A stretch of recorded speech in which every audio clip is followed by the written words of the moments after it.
Yo, what up, Knicks Nation?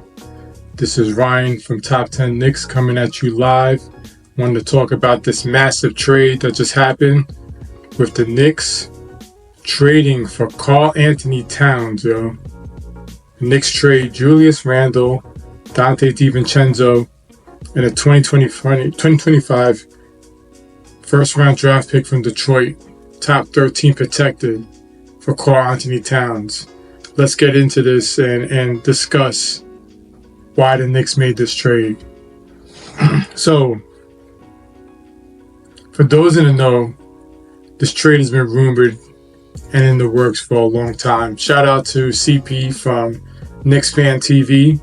He's been on this for a long time, ever since July, talking about this trade, this rumored trade with Karl Anthony Towns, and I actually think it's gone back for beyond that, like deeper than that. When Leon Rose came here, and what was that? In March of 2019, he came here. He came here with a edict from James Dolan to bring stars. The Knicks were a laughingstock, and they had been a laughingstock for years when Leon Rose got here. They had gone through the situation with, Kevin Durant and Kyrie Irving, playing them to go to the Brooklyn Nets. And who was the consolation prize with that? Julius Randle. Julius Randle signed with the Knicks the summer of 2019, the summer when they were supposed to get Kyrie Irving and Kevin Durant. And that was a turnaround, even though that season was horrible. Last year of David Fizdale when he got fired, and then we had Mike Miller take the helm. And actually, there was actually some fans that wanted to keep Mike Miller on. Leon Rose came on in March 2019. Hired Tom Thibodeau. And then from that point on, things changed drastically. Julius Randle was the impetus of that We Here season, the COVID season, to the lockdown season in 2020, when the Knicks finally made the playoffs for the first time since 2012, 2013. Obviously, we know how it went with the Atlanta Hawks during that playoffs. And Julius Randle's had let's break it down, Knicks fans. Julius Randle is a top 20 Knick of all time, when it's all said and done. He's had a long career with the Knicks. He's had his best years with the Knicks, to be honest. When you go back and look at his career, his best years have been with the Knicks. That year, that COVID year, that We Here year, when they made the playoffs, that was a massive career. That was a year where Julius Randle put up numbers that never seen before. I mean, it was the shooting was out of this world. Of course, people thought, with the gyms being empty, that was the empty gym effect with Julius Randle and COVID. And the numbers can't really, deny that. I mean, the following year was a thumbs down season where he had a pretty bad year. The Knicks didn't meet expectations with Evan Fournier and Kemba Walker. And then after that summer, they got Jalen Brunson. And at that point, Julius Randle had a big comeback year at that point, after that. And then in 2023, 2024, he had another really good year until he got hurt with the dislocated shoulder injury. So if we get into Julius Randle and his career with the Knicks, and why he went out in this deal, if you think about it, he was up for extension August 3rd. There was no movement. There was no movement on the Knicks' part. There was no movement on Julius Randle's part. The Knicks are a team that like to operate with control of their players. we just went through a summer just now with Isaiah Hartenstein leaving the Knicks in a weird situation where he had, an early bird situation with his contract. He signed a 2-year contract when he signed with the Knicks. Kind of was a unknown player, unknown commodity when he signed with the Knicks initially. With Mitch's injury, he balled out. He got a lot of playing time, and with Tibbs being the big man whisperer, Isaiah Hartenstein cashed in at numbers he could never even imagine. And I think that became a domino effect for this entire situation where we're at right now. I think even if the Knicks, if we didn't have the early bird ramifications of not being able to sign Hartenstein to the number that he got with Oklahoma City, I don't think the Knicks would have matched $29 million, even if they had the full, if they had no cover with the cap as far as being able to match that salary. I don't think they would have necessarily matched that salary. I mean, the loss of Isaiah Hartenstein was a big loss, but if you think about it, paying Isaiah Hartenstein $29 million is a hell of a lot of money.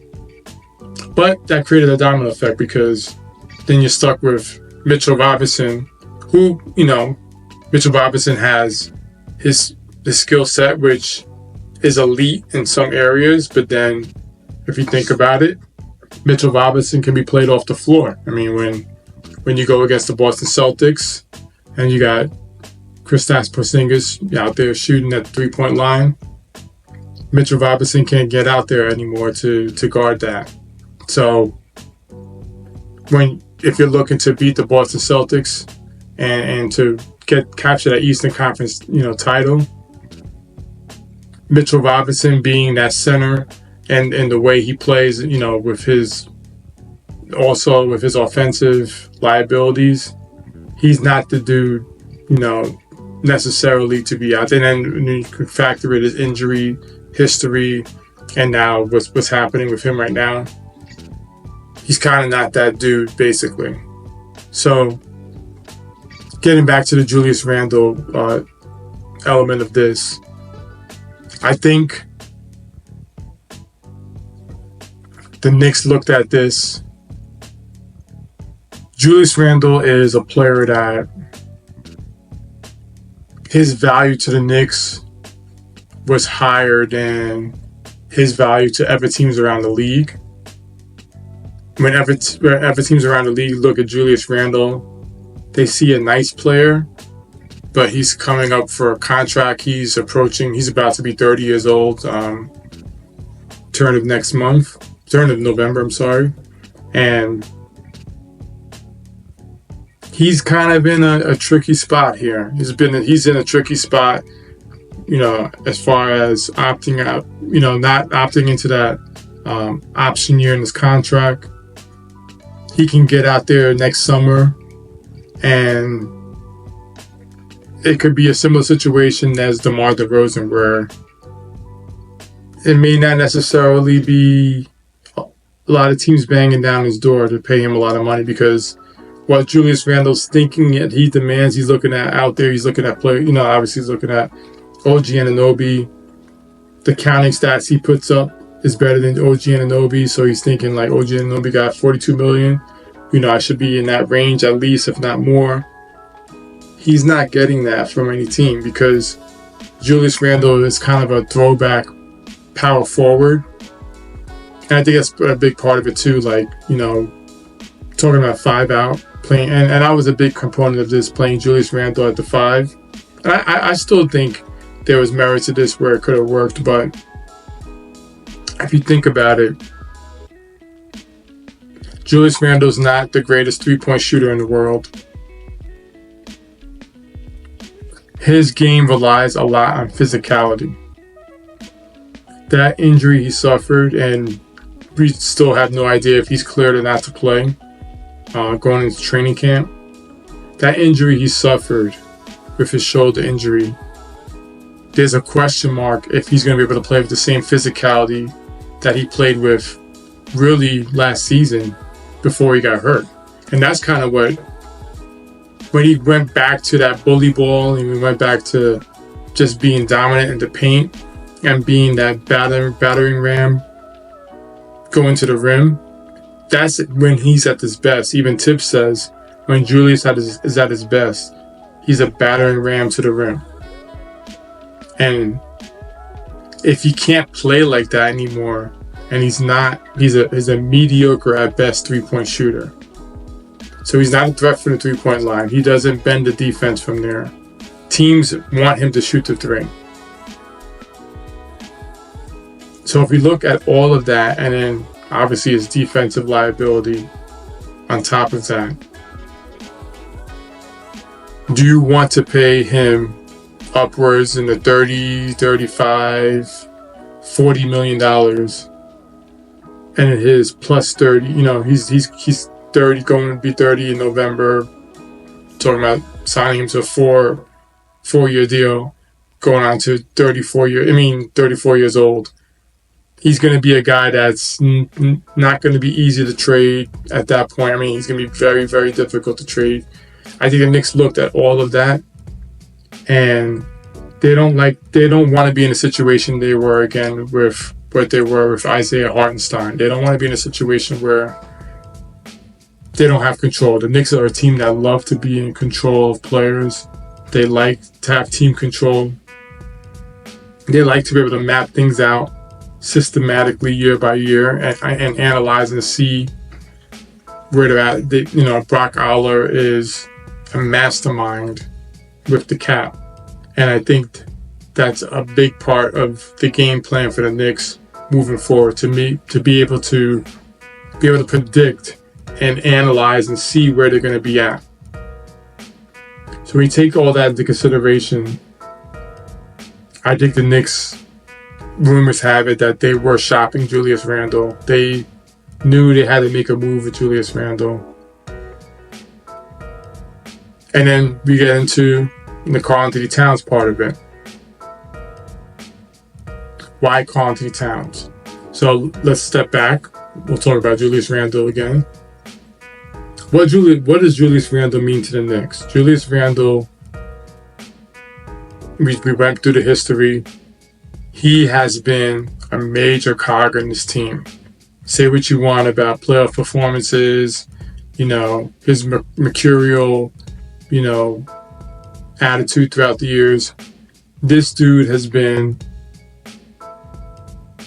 if not the best player on the team. When Brunson came, he still was the second best player on the team as far as, counting stats are concerned, as far as attention on the court, as far as demanding attention, demanding double teams. The only two players on the court that demanded double teams on this team were Jalen Brunson and Julius Randle. So for the Knicks to trade Julius Randle, they weren't going to trade him for any of these trades where you're looking at getting players like, these ancillary players or like projects or up and coming players. The Knicks are trying to win now. They have staked their flag to being a championship team now.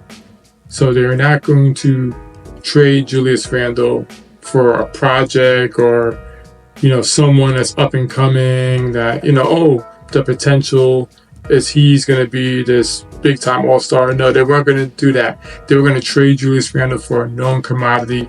Someone where they would look at this person and say, on face value, I think we're stepping up in the caliber of player. And when you scour the league for trades, the only player that fit that mold that you can maybe match up, that was maybe eligible to be traded and you can match up for the trade with, was Karl Anthony Towns. That's why if you look at my video history in the past of what have I put out in Top 10 Knicks, I put out several videos about Karl Anthony Towns.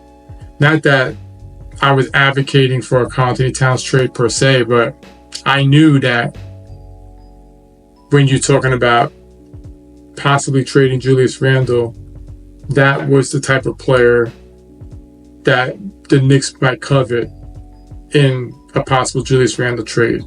Not to mention when I'm going back to what I talked about with Leon Rose when he first got here, and the edict that he got from James Dolan of needing to get stars. Karl Anthony Towns fits that mold. Again, CAA client, CAA mafia, all that stuff plays into it. Karl Anthony Towns was on that list, that pecking order list of players that when Leon Rose got here, he had it on that list that he was going to capture while being the GM of the Knicks. And I don't think he ever really came off that list. I know Karl Anthony Towns has an onerous contract. Karl Anthony Towns comes with his own set of baggage. But when you look at it face value, when you look at comparing Karl Anthony Towns versus Julius Randle, Karl Anthony Towns, I would say defense is a wash. Offensively, there's no question Karl Anthony Towns is a superior player to Julius Randle. I know that's not necessarily a clear-cut argument. Some people may disagree with that. In my opinion, Karl Anthony Towns is a superior player to Julius Randle. Why do I say that? Karl Anthony Towns is an elite. When I say elite, he's an elite three-point shooter. A center that shoots at volume, that shoots over 40% from three-point range. That's elite shooting. Karl Anthony Towns is also, actually, people may not notice, he's actually a very good playmaker.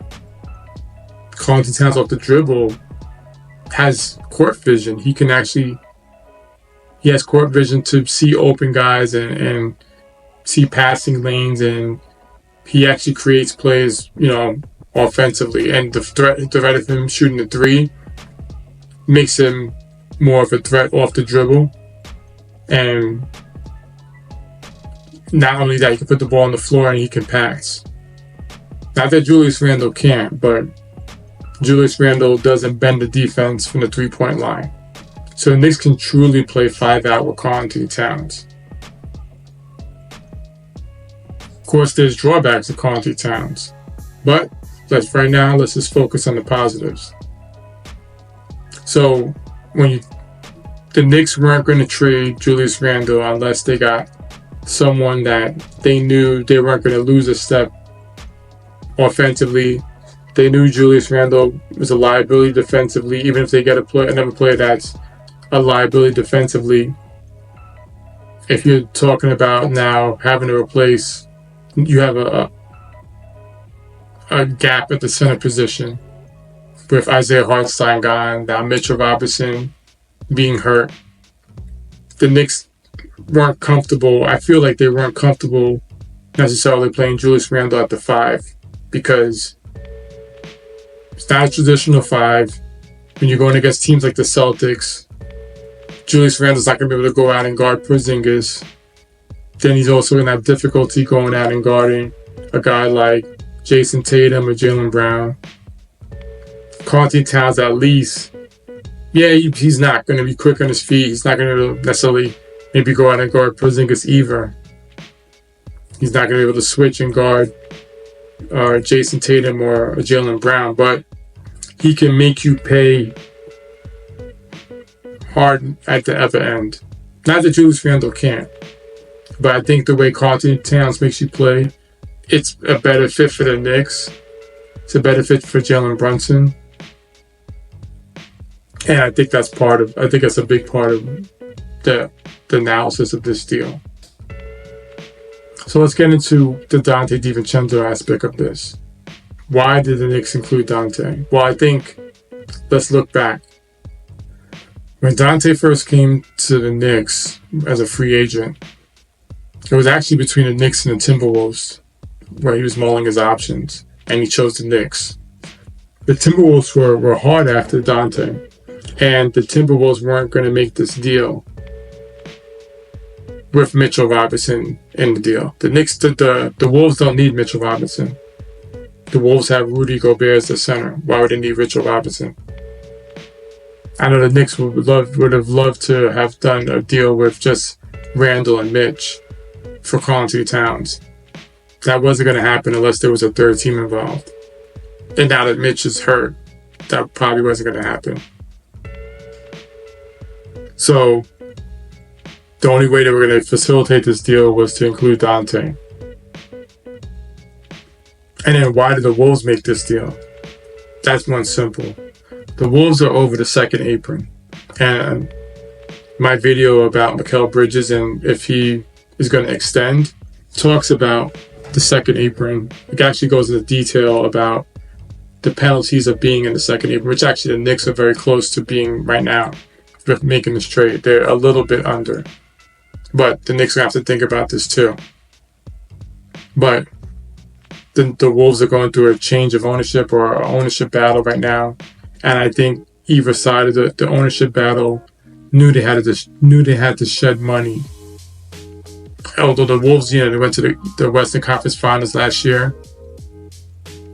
That's why the Karl Anthony Towns thing was hot all this time, because he was that big albatross contract that they had on the books. And how are they going to get away from the second apron is by trading that contract. Julius Randle, he can opt out after this year unless he picks up his option. I don't know if either side is going to go into a long marriage for Julius Randle. Not that, we're obviously focused on the Knicks, but I'd see Julius Randle in a sticky situation going into the offseason, even if he has a big year. I mean, if he has a big year, I'm sure some team will pick him up, but if he doesn't have a big year, he could be in a tricky situation. Being 30 plus years old, opting out, the money might not be there for him, but that's a story for another day. So the next point, why did this deal happen now? Why not wait? Why not, a lot of the thought processes, let's see what we have. Julius was obviously out, a good part of last season after January. We didn't get a chance to see him play. I mean, we did see him play with OG. And they were great, during that time. But we didn't get a chance to see him play with Mikal Bridges, with, the whole Villanova 4 and all the pieces that we got during the offseason. So why not, especially if you're going to play Julius at the 5, why not see how it looks? And then if it didn't look great, then wait till the trade deadline to make this deal. This deal probably could have always been there. So I think there's a reason for that. So I think the reason is, when I broke down this trade before, I made it simple where I said it's Julius Randle, Donte DiVincenzo, and Detroit's first round pick going out for Karl Anthony Towns. But it's actually deeper than that. The Knicks are actually signing to unguaranteed contracts some of their G League players, guys like Charlie Brown, etc., to help facilitate this deal. To do that, these guys are added to the roster. So before the season starts, you're allowed to go up to 21 players on your roster. But once the season starts, you're only allowed 15 players in your roster. And with the Knicks being over the first apron and the Wolves being, I think, over the second apron, this kind of had to be a money for money, equal value match deal. And Karl Anthony Towns makes $49.1 million this upcoming season. So to match that money, the Knicks had to do, and like I said, Brock Aller's a genius. They had to do some major shenanigans to be able to make this deal that they wouldn't have been able to do at the trade deadline, because they would have been limited with that 15 person roster cap. So I think the deadline was coming up actually for them to make this deal, and I think they blinked with including Donte in the deal. So I think that's a major part of why the deal happened now. So what will make this trade work? So I think for the Knicks perspective, I mean, we're obviously focused on the Knicks. We need to see Cat the majority of the time at the 5 for this to work at its best. Tibbs loves to play with, his centers, his shot blocking centers, but he's had this whole time in the Knicks career with Mitch and Hartenstein. But this is completely a new way of playing for the Knicks. I think this is a welcome change. You no longer have an offensive liability in the court. You have a true 5 out now with Cat playing the 5. Now, if you play Cat at the 4 and say, Precious Achiuwa at the 5 or Sims at the 5, it's not the same. I'm not saying that you can't have, times of lineups with that, and I think the Knicks will do that. But closing lineups, majority of the time, to maximize Cat himself, I think he needs to play the 5. The lineup I would like to see is Brunson, Hart, Bridges, OG, and Towns. That's the lineup I would like to see.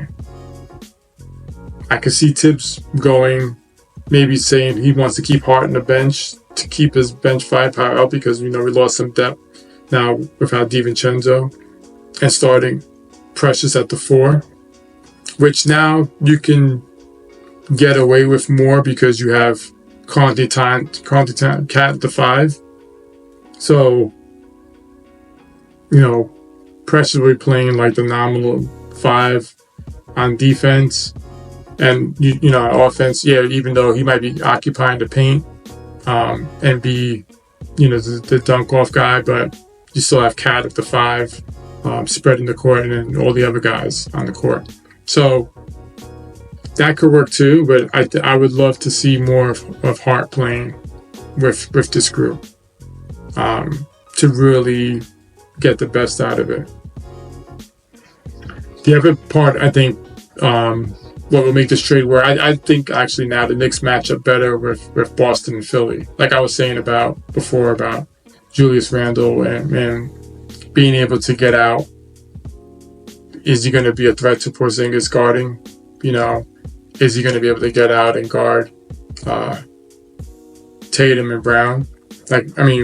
Again, Cat might not be able to either, but I think he stretches them out more on the offensive end for the Knicks. So, yes, we may have the same defensive liabilities, but I think Cat playing the 5 instead of the 4, I think helps the Knicks in this scenario. And I think Tibbs is going to have to change his defensive scheme. So I think if you think back, the drop coverage that he likes to play with Mitch and Hartenstein, drop coverage didn't work well with Cat when he played in Minnesota. So I think Tibbs changing his defensive scheme to kind of a mix of switching. Not that Cat's going to be great at switching either, but he's not great at drop at all. We know that. So I think Tibbs is going to it's going to be on him to figure something out defensively to make it work with this group. And, if this team stays healthy, which health is a big factor, that true 5-out potential, I think they're going to be a top 3 offense in the league. And if they can stay around or above top 10 defensively, you're talking about a title contender at this point. And I think with Cat, you got a lot more versatility because Cat's now, you're kind of killing 2 birds with 1 stone. You have a true 5-out 5 that, can bend the defense. Now Precious can play a lot more because you're not only having to play Precious at the 5, you can play him at the 4. You can play with Cat at the 4. You can also, when you're resting Cat, put Precious at the 5 and then, have OG and Bridges and Hart and Brunson out there too. So you just have a lot more flexibility.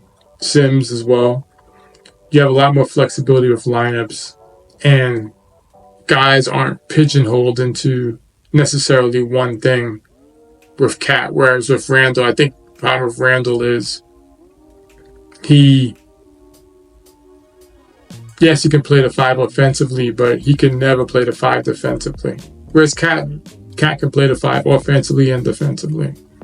So you're not pigeonholed into like, oh, I have to switch this up on defense and offense, we're playing this way. No, like Cat is a 5. Yeah, I know he played 4 in Minnesota, but I don't think that was getting the best out of Cat. I think Cat is at his best when he's a 5. You got to live with his defensive, shortcomings there. But if you're getting Cat, I think to get the best out of Cat, you got to play him at the 5, and you got to make up the defense elsewhere. And I think now with the versatility, if they can play big, like I said, if you play Precious with Cat, you're playing big, and then you got big wings with OG and Bridges. So this is a lot of versatility there. I think even more so than when Randle was your 5 or 4. So what would make this trade not work? So a lot of Knicks fans and a lot of my friends that I talk to, most people, my closest friends don't like this trade. And a lot of it's because, they say Cat's soft. And I'm not. Cat has been soft in the past. Now, what my counter to that is, he can't be soft in New York, obviously, but when most of the time when Cat was on Minnesota, he was the man. It was his team. Everything was on his shoulders. Ant-Man just came a couple years ago and really didn't really start really elevating until 2 years ago. And then obviously they had their run this past season. And then all that time, Cat was playing the 4, not the 5, not his best position, not where offensively he can really make teams pay. So with Cat playing the 5 here, and he's not the main guy in this team. He's a piece, a big piece, a major piece, but he's a piece. Brunson's going to be taking shots at the end of the game. Brunson's going to be the guy with, under 2 minutes left, ball in his hands, having to make something happen. Yeah, Cat might have to, Brunson may get, double or whatever, and it may fall on Cat to take the shot. But I really think this is the best teams Cat's played on in his career. So I think he has a perfect opportunity, and if he's put in a perfect position as far as playing the 5, I think he has a perfect opportunity for everything to fall into place for him. I'm not going to sit here and say, Cat's going to all of a sudden show this toughness and be this dude that's going to carry us all the way to the finals and win the championship for the Knicks. I don't know that. We have to wait and see and find out. But I'll say this, and this may come off like I'm Julius Randle bashing. I'm not. But I'm just calling it like I see it. And I love Julius Randle as a player for what he's done here. He's been a great Knick. Like I said, he's a top 20. He's going to go down as a top 20 Knick. But a big part of the reason why the Knicks didn't want to give him a boatload of money to sign him to a contract extension is, what has Julius Randle done in the playoffs? Now, I know a lot of it, he's been hurt, but for whatever the reason, hurt or otherwise, Julius Randle has not come up big in the playoffs ever. At least Cat's had a series or 2 where he's come up big. People forget. I know, yes, they lost to Dallas in the conference finals, but against Denver, after that series, we were talking pretty big about Cat. We were like, wow, Cat really did a number on Jokic in that series. That's big. That doesn't go unnoticed. So I think Cat actually does have a superior playoff resume than Julius Randle. So let's just wait and see. I mean, this is a risky trade. I'm not going to sit here and front that this is not a risky trade. This trade carries a lot of risk. I think the upside of this trade is extremely high.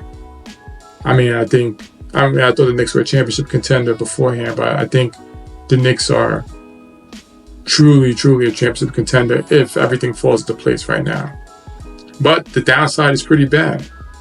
Mostly to me, the downside is more about now we've lost some depth and Cat's not the bastion of health. So if he were to get hurt or really anyone else, I don't feel as confident with injuries now after making this trade. And that's what makes me, I don't love this trade, but I don't hate it. I'm kind of in the middle on this trade, and that's what makes me in the middle, because that part of it has me a little, queasy. The other thing, I think Tibbs, again, is a big part of what's going to make this trade work or not work.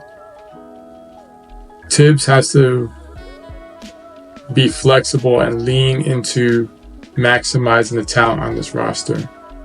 And Tibbs has to not force a square in a round hole. I could see him if Mitch comes back and we don't trade Mitch, trying to lean into Cap, putting Cap back at the 4 and Mitch at center, and trying to do like a mini Rudy Gobert style lineup with that stuff. I'm not sitting here and saying I don't want to see it. I definitely want to see what it looks like.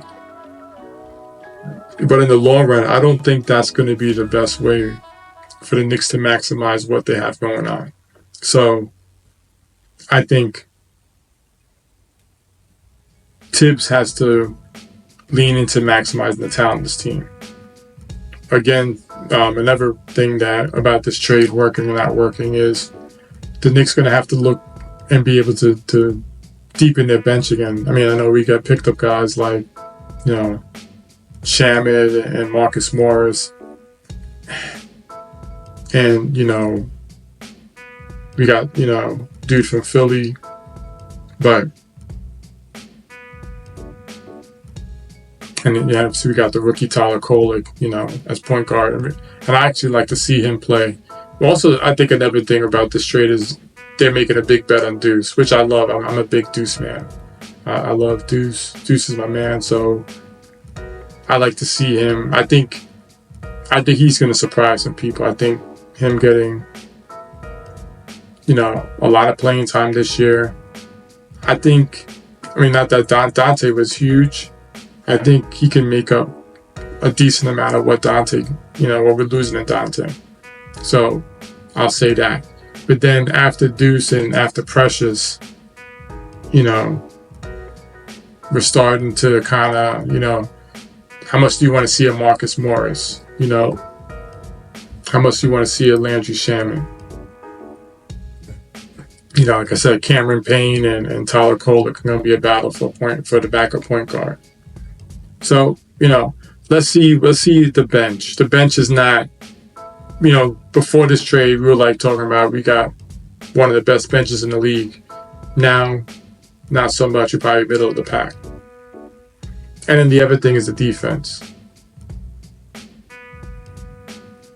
Tibbs has to figure out, and this is not going to be easy, but Tibbs got to figure out how to make it work with Cat and Brunson. I know we got, if you start hard and you got Bridges and OG, those three players are either great to very good defensively, but you got to make up for Cat. And it was going to be the same if you had Randle. You had to make up for Randle and Brunson defensively.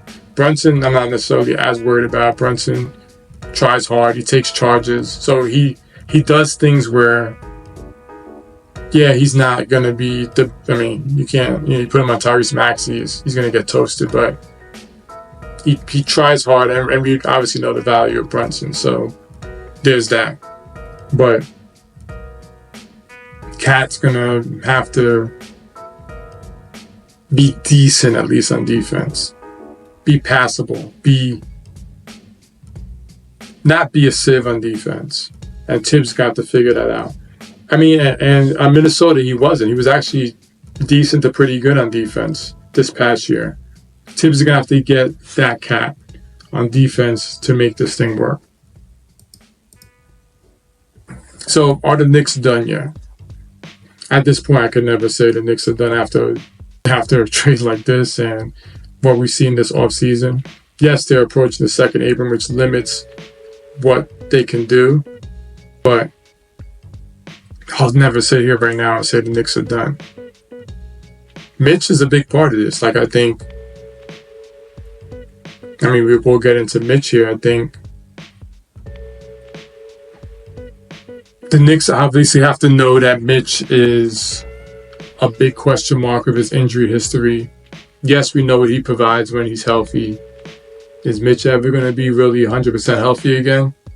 I mean, can you rely on Mitch at all? Can you sit here and design a team where Mitch is like a major part of your team at this point in his career? I wouldn't do that. So then now you think about all right, so if that's the case, why hold on to him? And I agree. I mean, I think the Knicks, and I think they should look to move Mitch. But now what are you moving him for? Is Mitch going to be just salary filler where you're just looking to match salary and get, to deepen your bench? Are you going to get a replacement center for Mitch? Are you going to go to Charlotte and get Nick Richards? The salaries don't match, but are you going to do something like that for Mitch? I mean, who knows? I don't know. But I think that's a question mark. I think that's a chip I think the Knicks have that they will use to trade. Watch out for the trade deadline and watch out for buyout candidates. I think the Knicks going to be a big player for buyout candidates this year. So I think that's something big to watch out for. So bottom line, like I said, I don't love this trade. I don't hate it. I'm in the middle. I do think this trade is a potential for very high upside for the Knicks. They could be catastrophic downsides, mostly due to injury now and depth issues. But I think at its apex, this team with Karl Anthony Towns is better. I think they will be held to play to match up defensively in the sense of, guarding the Knicks and the true 5-out nature they can play with. I'm excited to see it. I'm excited to see it come to fruition. I'm excited to see what Tibbs does with this team. I'm excited to see this team ceiling. So, Knicks Nation, let's get it. Let's see what's going on. I'm looking forward to this. I want to hop on here, do something real quick. Obviously, videos going on 40-something minutes, but there's a lot to talk about, a lot to unpack. And I really want to deep dive into this trade after analyzing, everything that's out there and give my thoughts and give you guys something to chew on and something to feedback on this trade. But, thanks for watching this video. If you like the content, don't forget to share it with your friends. Also hit the like button, subscribe to the channel, and comment below. I'm going to follow up with another video responding to the best comments that I see below. But for now, peace out, Knicks Nation, and go Knicks.